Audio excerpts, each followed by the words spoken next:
Jane Borden, welcome to Bullseye. I'm so happy to have you on the show. It's so nice to see you. Thank you for having me. I'm excited. So do you think that, well, let's start with this. Okay. What is a cult? What is a cult? So the modern definition, which we have thanks to a psychologist named Robert J. Lifton, and this has definitely become a pejorative word. It wasn't always in history. But today, the definition of a cult has three characteristics. There's a charismatic leader who's worshipped. There is some form of undue influence or coercive control, popularly known as mind control. And there's actual harm being done, usually to the people within the cult, usually financial or sexual. Has this always been an interest of yours, Jane? Yes, very much. I remember in high school, I did my big project on the communes of the 60s. And of course, cults and communes are different, but in the 60s, there was a lot of overlap. In middle school, I did a big project on the spiritualist movement, again, adjacent to cults. I was a religious studies major in college, and I've been reporting on cults specifically for Vanity Fair since, I think, 2017. So I just keep coming back to belief and its connection to identity, which fascinates me endlessly. Are you yourself religious? I was raised in the Presbyterian Church, so Protestant, what we call a high Protestant. And I'm not practicing. I consider myself agnostic, but I do devote a lot of my time to studying it. So I don't know. I guess it depends on your definition. What do you think drove you to be a religious studies major? I realized that I wasn't going to use a liberal arts education in any kind of practical way. So I decided to just sign up for whichever classes most interested me, just to take this incredible privileged opportunity to learn. And they didn't offer underwater basket weaving. No, but I did take golf. Oh, really? Which I guess I equate in some ways with underwater basket weaving. And so all the classes that were most interesting to me kept showing up in that department. And I was like, well, I guess this is my major. So what is uniquely American about cults? Cults are everywhere, of course. They're a human phenomenon, and we are hardwired genetically to participate in such groups and to veer toward cult-like thinking in the larger society. However, I do believe these groups are more prevalent in the United States, not least because of the First Amendment and because, if they can gain church status, we don't tax them. And so there's a lot of incentive for these groups to grow to that level in order to save money / make money. I also believe that when it comes to cult-like thinking at the macro society level, we're more prone to it in America because we were founded by a high control doomsday group, the Puritans, which many people today would call the Puritans a cult just by looking at them, and Pilgrims, same thing. They weren't technically a cult based on the definition we just laid out because there wasn't a charismatic leader being worshipped. The church magistrates had a lot of power. That's why I describe them as a high control group, because they sought more and more power, and their grip got ever tighter, especially up in Massachusetts where the Puritans were. But by that, charismatic leader part of the definition, you could say they weren't technically a cult, but they espoused several tenets of cult-like ideology, which I then trace through American history, through secular American history in the book. Plus the raw charisma of anyone wearing those shoes, right? Those famous shoes. Those famous shoes. Bit of a myth, those shoes. Also a myth, they wore bright clothing. Really? Yeah. And they kind of just wore whatever they could get their hands on, What about those funny hats? No. Oh, wow. I know. It's heartbreaking. There's so much they don't teach you in school. Mm-hmm. Mm-hmm. Speaking of stuff they don't teach you in school, I knew nothing about the Puritans or the Pilgrims, truly, because I am from California, where they seem irrelevant to our understanding of history in a way that they don't in the Northeast or in the East in general. Mm-hmm. So what brought them to the United States, in truth? They were fleeing Armageddon. Following the Reformation, we have the founding, essentially, of what became Protestantism. And within Protestantism, which was the Anglican Church in England, within that developed a more radical strain of Protestantism. And you could argue that the apocalyptic strain was really appearing in all Protestantism at the time, but it was especially virulent in the Puritan movement and also among the separatists. Together, these people were called hot Protestants, which I love. Yeah, sure. Or radical Protestants. So the difference between the Puritans and the Pilgrims is that the Pilgrims wanted to separate completely from the Church of England. And so they were chased. They fled. The Pilgrims fled to Holland, where they lived for some time before eventually coming to America. Because the Church of England was a state religion. Yes. So it was treasonous to separate yourself from it. Correct. The Puritans, meanwhile, wanted to purify the church. And no, they didn't call themselves Puritans, and it was not a compliment. The Pilgrims also didn't call themselves that. That name came quite some time after. So the Pilgrims came over in 1620, and the Puritans started coming in 1630. The fear was that because of England's refusal to, purify completely from Catholicism, the apocalypse was coming to England. And that's part of why they came to America. There are two really important understandings of how the apocalypse is going to work with Jesus' return and so forth. Mm-hmm. Post and pre-millennialists. Mm-hmm. The millennium in question is the 1,000 years of peace that comes when Christ returns to earth. Correct. What is the difference between a pre and a post-millennialist? The premillennialists believe in predestination. So it's a very strict understanding of essentially the book of Revelation, what's now the last book in the canonized New Testament, which says that Jesus will return, there's a battle, and then there's 1,000 years of peace and prosperity. And then after that is when Satan gets bound. You have the checklist of who gets saved and who's damned. And then New Jerusalem descends from heaven. It's a literal city made of white gold. Postmillennialism developed sometime later. And the idea there is that maybe this is all a little more allegorical. And so this is when we get into the high Protestant churches, Episcopalianism, Protestantism. Maybe there's not going to be a literal city that descends from heaven. Maybe there's not going to be this literal battle and locusts with hair like ladies flying around torturing people. Maybe it's all just kind of spiritual and allegorical. And so the postmillennialists, to their mind, they saw, and this happened particularly in the late 1800s following the Industrial Revolution, they saw all this incredible progress happening, and they thought, maybe we're already in the millennium, or maybe we're at least approaching it. And maybe if we work extra hard to help God, we can bring it on ourselves. We can bring on New Jerusalem ourselves. I mean, you list these things that are in the book of Revelations, and the truth is, it's a real tone shift in the New Testament and Revelations. Yeah. It's dark. It's dark. It's incredibly violent. It was written by this guy, John of Patmos, while he was exiled on an island. And it was written around the time that the Romans just destroyed Jerusalem because some Jews tried to rebel and the Romans just crushed them. And it was horrific. And he reasoned, surely we're going to be rescued soon. Jesus said he was going to return within our lifetime. It had been about a lifetime since then. And he just reasoned it had to be coming.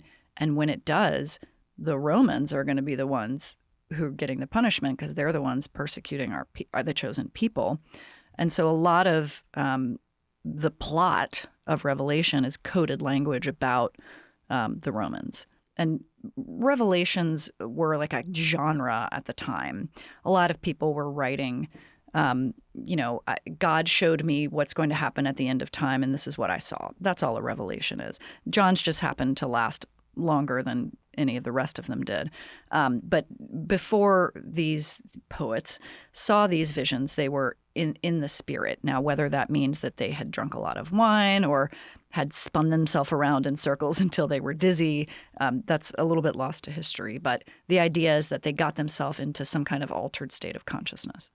What does it mean that the United States has always been so invested in apocalyptic understandings of Christianity? I think it means that we give con artists and cult leaders and demagogues a window into exploitation because we're indoctrinated into these very powerful apocalyptic ideas that are used against us, are used to activate us to behave in ways that serve whoever's pushing our buttons. So, for example, the Puritans believed that the way you worshiped God was through work, was to have a calling and just pursue it all the time. I mean, they worked themselves crazy, and we still do, of course. America's work culture in America is an aberration. But what we see in that happening over history is Americans begin to equate the number in someone's bank account with their moral character. Because if you work a lot as a way to worship God, you're naturally going to acquire money. And further, if God's going to reward us on Judgment Day, reward his chosen on Judgment Day, then wouldn't he also reward his chosen during life? So that wealth is also a sign that God loves you back. And if that's true, then the inverse is also true, which suggests that poverty is a sin. And, poor people have supposedly been assessed by God and found unworthy, and that's why they're poor. And if that's true, then why help poor people? Sin should be punished. And so we see this again and again throughout American history. A modern example being welfare to work programs, which require recipients of funds to be working in order to get them. Unfortunately, welfare to work programs have been proven ineffective. In fact, sometimes they push people deeper into poverty because what actually pulls people out of the cycle of poverty is training and education. And you can't pursue those if you're having to meet these work requirements, a certain number of hours a week or whatever. Can I ask you a serious question here? If in a culture that's built on cult-like faith roots, even if they don't have charismatic leaders other than thinking about the big J. How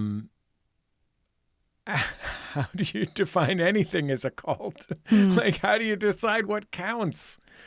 Yeah. What about the golden tablets? What about Christian Science? What about Creflo Dollar? What about, where is the line between beneficial faith and a cult? It's murky. I think the easiest way to locate a cult is by looking for a charismatic leader. Sure, not every charismatic leader is exploiting members. However, power corrupts. It's not just an adage. It's been proved by science. Always and every time. And the appetite for power is insatiable. And that's why we see cults that end in mass death because in my opinion, that's the ultimate power grab is control over life and death. There's nowhere to go beyond that, and the leader usually dies as well. So it's incredibly rare, in my opinion, to have a charismatic leader who is given great power, who isn't stopped by some kind of, democratic structure that shares power. It's very rare for that person not to eventually be corrupted by it, even if that's not their original intention to be a con artist. You're very funny, and the book is very funny. How do you decide how and when to be funny about something as dark as cults? I guess my defining ethic around the humor is that I want to be able to put my arms around readers and say, hey, look how insane we are. It's going to be okay if we look at it and understand it. I want to reveal the magic trick so we stop falling for it. But, it's very important to me not to make fun of cult followers because I see them all as victims. I do make fun of cult leaders on occasion, but I also honestly didn't want to give them too much attention because I feel like we have this tendency to, even people outside the group worship these people. I mean, people are obsessed with Charles Manson still. We see them as these, we give them great power. How do they do it? The masterminds, charisma. And it's like, well, they're just narcissists. Anyone could Google, how do I start a cult? And you could do it tomorrow very effectively. I mean, it's not rocket science. The reason why you won't do that is because you have empathy, because you're not a malignant narcissist or whatever, psychological diagnosis some of these people would receive. It's different in case to case. But so I don't think these people are all powerful magicians. I think they're hacks. I mean, one of the things that you revealed to me in the book that I had never thought of was just the simple extent to which many, many, many cult leaders just copied their cult stuff from some other cult. Mm-hmm. Yeah. Sometimes wholesale, sometimes just straight up plagiarism style, not big, broad ideas, but like actual texts. Mm-hmm. Oh, yeah. Particularly the large group awareness trainings of the 70s during the human potential movement. They all just copied each other. And I talked to one scholar who said it's 2 degrees to Scientology. A lot of people who went out and started their own outfits had gone through the Scientology system, or at least, for a few months, the early levels. They're all just copying each other because they saw how much money you could make. I mean, cults are businesses at the end of the day. They're businesses that don't have a board of directors, which allows the leader to have sex with everyone.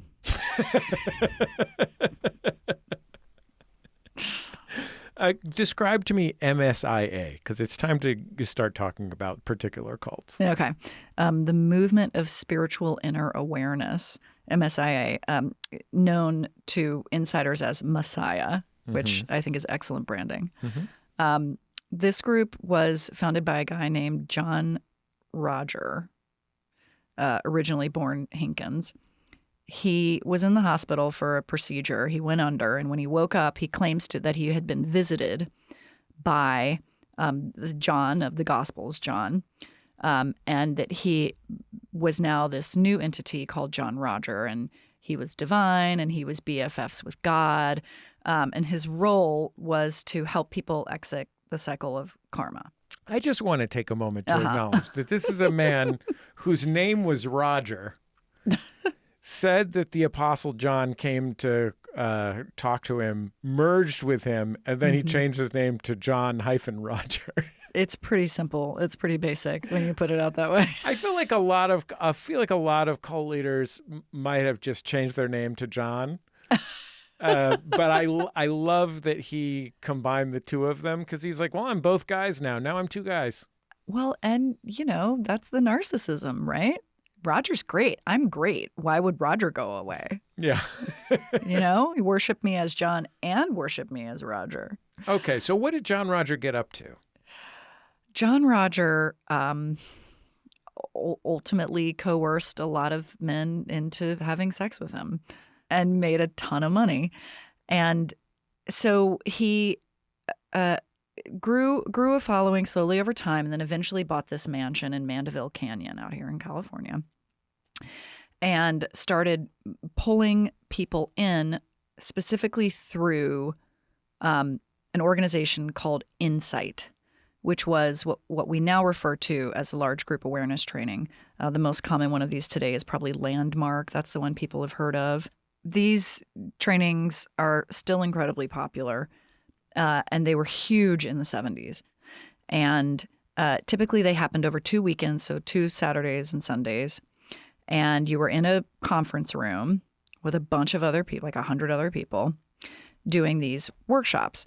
And it was a lot of self-investigation, and there was a lot of crying, and there was a lot of honesty and secrets. And part of what was happening behind the scenes is that they were breaking people down and then rebuilding them back up into supposedly, a more enlightened state. The problem is that a lot of people never got built back up. They had major psychological breaks. They were in the hospital. They lost their jobs. There were suicides. I mean, it was. If you haven't heard of these groups, your parents have. It was all over the news. So these groups proliferated in the 70s, and that's in part because they actually helped a lot of people. Now, I think the reason why they were so helpful is probably just because people weren't really doing therapy otherwise. Obviously, psychotherapy had been around for quite some time, but there was still a lot of stigma around it. And then here comes this organization where it's like you can do it in a group. It's much more accessible. We're going to have fun. And so I think the breakthroughs that people were having were probably just as the result of like basic talk therapy. But the goal was to make a lot of money off of these people through direct asks at the end of the training session when people were high on themselves, essentially. The manufactured moments of ecstasy. And then right at that moment, it's like, this is so great what we're doing. We're saving the world. Give us some money. And people are like, yeah, writing checks for 10 grand and stuff. And then getting them to proselytize, go out and spread the word, tell everyone to come sign up for these. So Insight was a huge money-making venture for John Roger. And it was also a pipeline directly into what was more traditionally a cult, Messiah, MSIA. One of the things about these groups is that they required the kind of vulnerability that one has in therapy before people with power in these groups. So like MSIA, for example, had a thing where you had to tell people your deepest, most shameful secrets. Mm. That's something that comes up in Scientology too. Mm-hmm. How did that play out in MSIA? Well, people found out later that John Roger had hidden cameras and microphones, not just throughout his home in Mandeville Canyon, but in these Insight trainings as well. The assumption being that he was looking for collateral. And of course, that's the accusation often lobbed at Scientology. So hard to say whether, net positive or net negative for people who bared their souls. A lot of people found the sharing of secrets helpful in some ways, but there does seem to have been more sinister motivations at play. Multiple people told you that they had heard confessions, not what they called them, but confessions of murders. Yes, I had found in two sources people saying that they heard someone confess to a murder in one of these. So imagine how comfortable and trusting you have to be at that point. And a lot of the psychological research that's been done into these groups suggests that one of the results of this breakdown and build you back up MO is that you begin to associate with the leader. Of course, we see that in cults as well. And so I think that's a little bit of what's happening too, just the incredible trust that you would feel toward the person asking you to betray your secrets. But he was coercing these straight dudes that lived in his mansion into sex in ways that, were obviously grotesque in the way that any coercive sex was, but where an essential quality of it was that the guys that he was getting to perform sex acts on him and with him were themselves straight. So it was like an extra level of coercion. Yes. Yeah. And he, the way he framed it was not in sexual terms. So he argued that sex with him could help you burn off karma faster. And the degree to which people believed it or not, we'd have to interview each person individually. But typically in cults, when this kind of exploitation is happening, people feel so blessed to be that close to the leader, to be that intimate with the leader. So it's not necessarily sexual for them either. It's more about communion. And I interviewed a guy, Victor Toso, who very generously shared his story with candor. But he says the first moment when he was coerced by, and he sees it now as coercion, he didn't at the time, but after that first incident, he says his only thought was, gosh, if I'd only known before that it was this easy. To achieve. To be in his good graces. Yeah. To be chosen. And that was part of John Rogers' MO, is that he would ice people out before the approach and the coercion. So in Toso's case, for example, there was like a trip to Australia where everyone but him was invited. Yeah. He just got left behind by himself at the mansion. Yeah, he called it, John Roger called him his sadness or something. I can't remember the exact word. But he was basically like, you stay here and think about what you did. And that's essentially what it was. And Victor spent the whole time distraught. And again, this intense self-investigation.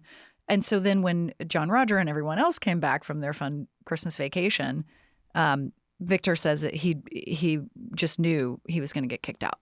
He could just feel it. And sure enough, that's what happened. Unless, right? And that's when the coercion happens. Sexual coercion is at the heart of so many of these stories. Like the only thing that is more consistently in there is leaders collecting money. But it seems like even when sexual coercion isn't at the beginning of the story, it always ends up being in the story. I think that's the path of power. So the psychological research into the effects of power suggests that what it does when you're feeling power, it leads you to expand the spectrum of what you consider to be acceptable behavior. And so that means you start giving in to your impulses. You have fewer inhibitions. And when you're surrounded by sycophants, no one's telling you that what you're doing is wrong. That spectrum just gets wider and wider and wider. And so we don't see as much sexual coercion in groups that are led by females, although there is some, and there's certainly promiscuity. I mean, people in power take advantage of what's in front of them. But I think for a lot of men, that's a deep impulse to have sex with whoever you want to have sex with. And the more powerful you become, the more likely you are to indulge that impulse. Okay, let's talk about a financial cult called Mankind United. Oh, this one's my favorite. Yeah, this one is one I had never heard of. I hadn't either. Before, from the first half of the 20th century. Tell me how this operation got started. So this guy, Arthur Bell, it was a con from the start, but it was only revealed as a con when the FBI finally closed in. And so what people who were in the group believed is that there were organizations under this banner of the sponsors all over the nation, all over the world. In reality, they were just in California and a little bit up the coast. So the idea... Good news for you, Oregon, but yeah. So the idea was that there was this group of hidden rulers, they were called, capital H, capital R. And it was a few families who had, for millennia, been amassing power and money, and all they wanted in the world to do was exterminate and enslave everyone else. Don't fret, because there's also a group called the sponsors, capital S, who are fighting in secret and developing a way to stop the hidden rulers. They can't come out in the open yet, because if they play their cards too quickly, they'll lose. But if you sign up to join this organization, which you can do by attending meetings and buying textbooks, buying pamphlets, which cost him pennies to make, and recruiting, bringing other people in and getting them to buy textbooks and pamphlets, then you can help the cause. So what fascinates me most about this, first of all, it was incredibly successful. The number of actual followers, I think was 14,000. I'm not going to remember, but the wider reach was quoted as 200,000 people having at least attended a meeting or maybe purchased a textbook or something. Just incredibly successful. The most fascinating thing to me about this is how detailed the plans were that he, of course, had just made up about what the hidden rulers were going to do, and the promise at the end of all of this, once the sponsors, overcame the hidden rulers, which is a doomsday ideology, right? You'd work fewer days a week for fewer hours each day and make even more money. And again, the numbers were very specific, exactly how much money you were going to make. Everyone would have a home. In that home would be a microwave. Outside of that home would be a little fountain. I mean, just incredibly specific. And these promises were incredibly powerful because this was during the Great Depression. And once again, these cults take advantage of people who are desperate and in need, almost always financial need. When the theologies of these cults are described, say on a public radio program, they sound utterly bonkers. Mm-hmm. I suppose you could say the same thing for Deuteronomy, but Deuteronomy has thousands of years of, history of faith and interpretation and so on and so forth. It's a lot people easier. Believed different things thousands of years ago. Yeah. So with one of these cults with a bonkers ideology, especially one where, people aren't in the same place as the person creating the ideology, where it's not just somebody who's so good looking or has such a nice house that you want to live there with them. What brings people in? Like, how do people fall for it? Part of the reason that I include so many case studies in the book is because I want readers to see the same ideology at play in a group that we would typically consider to be wacky and outlying and these extreme beliefs. But the foundational ideology is exactly the same as what I then show in moments of secular American history that are accepted as quite normal. Now, why do we believe bonkers details? I leaned on some research by a guy named Mikhail Klintman into knowledge resistance. And what he's trying to figure out with his work is why do people believe ideas that are seem so anathema to what the general public believes. And his basic argument is that we evolved to be a social species. We didn't evolve to root out truth. We evolved to hew to the center of a herd because that's how you stay alive. If you get kicked out of the group, you die. Back in the day, good luck in the tundra, essentially.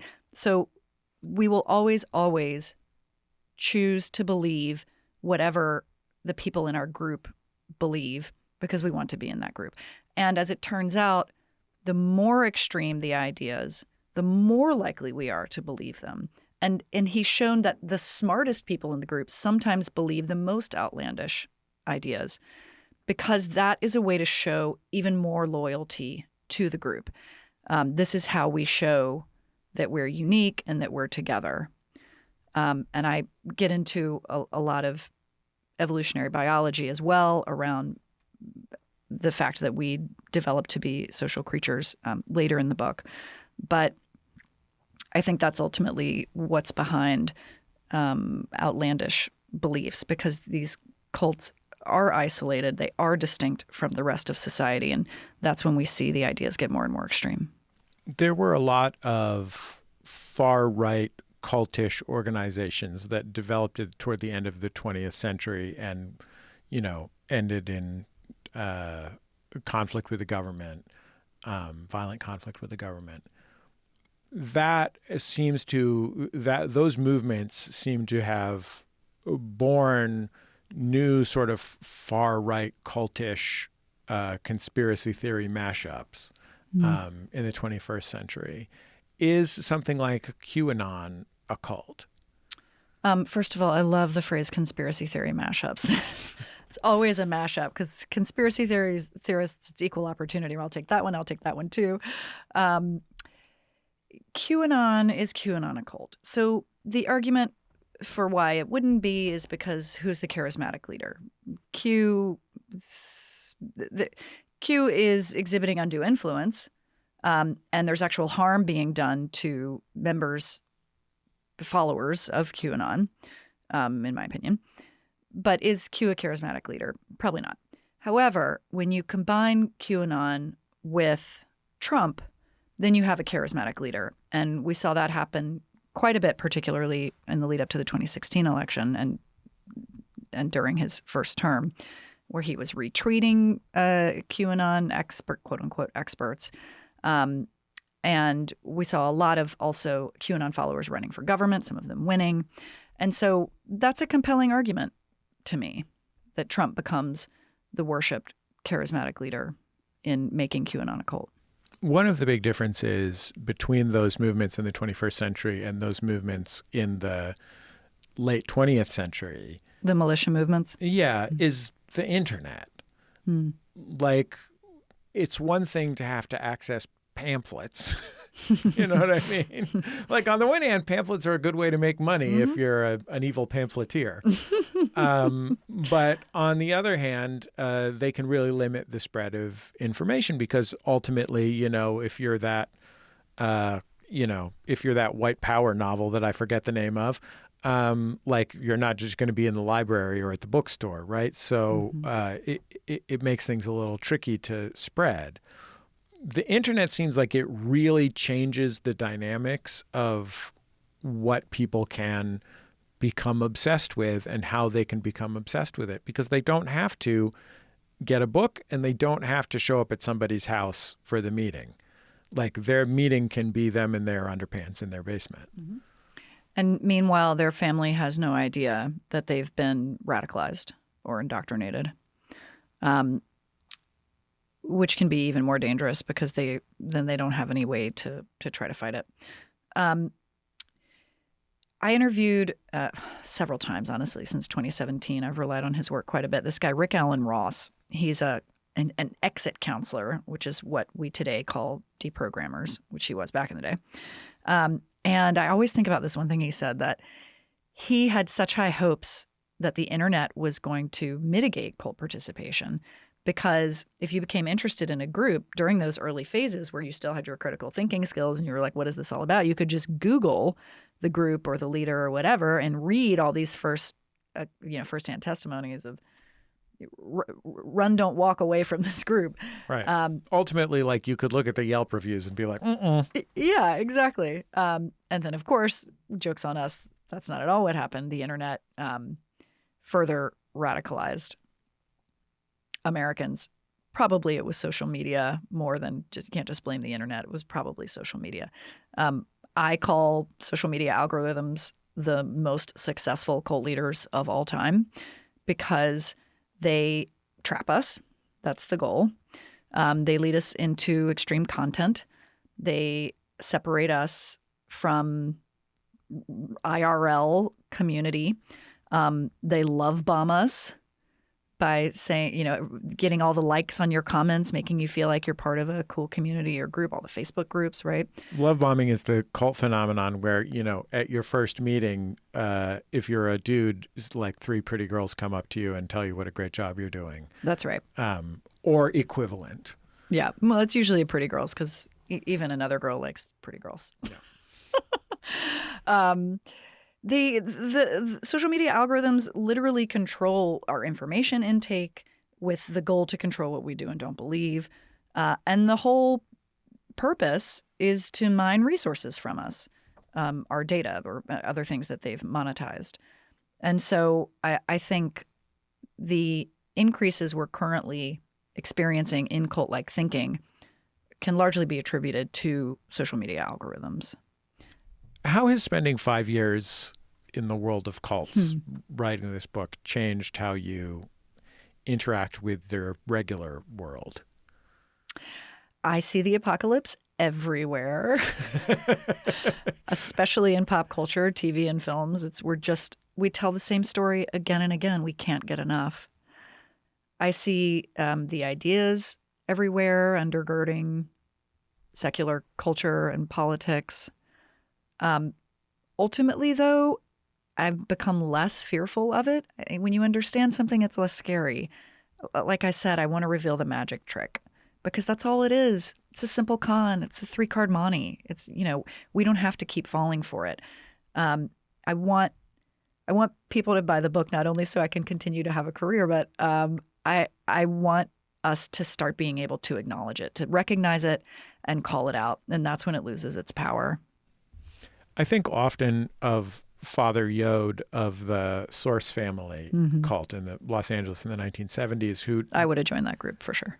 I mean, I don't know. I had the directors of a documentary about it on the show some years ago. And one of the things I remember most vividly in the documentary was that the people were freely describing the horrific nightmares. And they were like, but overall, it was pretty good. Like, I'd do it again. But anyway, Father Yod, he passed away, tragically or not, depending on your perspective, because he tried to do some hang gliding because he figured he could do it. Yeah. Since he was so genius and powerful, but he had never hang glided before and didn't ask anyone how to do it. So he just jumped off a cliff and died. While acknowledging that all of these cults, by their very definition, involve tremendous pain and suffering and negative effects on the world, what is the silliest cult stuff that you learned about? The silliest cult stuff. Is there anything that one of these evil people tried to do that's as ridiculous as thinking they could hang glide when they didn't know how? I mean, I think a lot about Dwight York, who led the group eventually known as the Nuwaubians up in, they were in Bushwick in Brooklyn first as the Ansara Allah community, and then they were in Atlanta, or outside of Atlanta rather, where he was eventually taken down. But he brought all of his older kids together and was basically like, this is all a con. Like, why, isn't that cool? Don't you want in on it? Don't you want in on all the women and money? And he basically came clean about all of it. And so that to me is a sign of like feeling invincible. So I've always found that fascinating. You ever thought about starting a cult? What kind of cult would you start if you were going to start a cult, Jane? Dance cult. Dance cult? Oh, yeah. Not a dance cult, like a Dance Revolution cult, but a standard dance cult. Yeah. Dance and drugs. That's what's always been attractive to me about any of these groups. Like, I mean, the first few episodes of Wild Wild Country, I think we all wanted to follow the Bhagwan, It looked like a lot of fun, just drugs and dancing. Oh, yeah. So are you making an argument here maybe that just like the Watusi and the mashed potato were technically cults? The Twist was a cult led by charismatic leader Chubby Checker? Possibly. Maybe that's my next book, Jesse. Jane Borden, it's great to see you, great to talk to you, and thank you for this wonderful book. Thank you so much for your interest. I appreciate it.